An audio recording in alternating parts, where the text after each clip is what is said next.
23শে জানুয়ারি 2026 বসন্ত পঞ্চমী। এই দিনটিতে আমরা সরস্বতী পুজো পালন করে থাকি। এই দিনটায় কিন্তু বিশেষ স্কোপ রয়েছে, তাই মা সরস্বতীর কৃপায় আপনারা এই দিনটিকে রাহুর যে কোনো সমস্যা সমাধান করার জন্য কাজে লাগাতে পারেন। কারণ রাহু যখন আমাদের লাইফে প্রবলেম ক্রিয়েট করে তখন স্টুডেন্টদের কনফিডেন্স চলে যায়, পড়া মনে থাকে না, হতাশা ঘিরে বসে। যারা চাকরি করছেন তাদেরকে চাকরি ছাড়া করে দেয়, আর যারা বিজনেস করছেন তারা পাজল হয়ে যান যে বিজনেসটা ডাউন কোথায় হচ্ছে, লিকেজ কোথা দিয়ে হচ্ছে। তাই এই সমস্ত লোকেদের জন্য এই দিনটা কিন্তু বিশেষ যে কোনো রেমেডি করার জন্য। তো আজকে সেই বিশেষ রেমেডিটাই কিন্তু বলবো।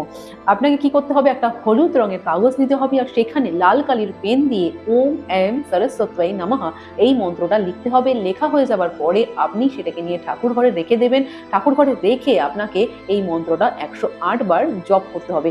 তারপর আপনি সেটাকে সেই দিনের জন্য সেখানে ছেড়ে দেবেন। পরের দিন সেই কাগজটাকে যখন তুলবেন, সেই কাগজটা কিন্তু কোনো সাধারণ কাগজ আর থাকবে না, অত্যন্ত পাওয়ারফুল একটা কাগজ হয়ে যাবে, কারণ মা সরস্বতীর বীজ মন্ত্রে মন্ত্রপুত হয়ে যাবে সেই কাগজটা। তো সেই কাগজটাকে স্টুডেন্টরা রাখবেন নিজেদের ব্যাগে, যারা চাকরি করছেন বা ওয়ার্কিং আছেন তারা নিজেদের ওয়ার্কিং ডেস্কে রাখবেন, আর যারা বিজনেসম্যান আছেন আপনারা রাখবেন নিজেদের ক্যাশ বক্স। তো এই বসন্ত পঞ্চমীতে মা সরস্বতীর কৃপায় নিজেদের সমস্ত রাহুর দোষগুলোকে শান্ত করার জন্য এই একটা রেমেডি কিন্তু অবশ্যই করবেন।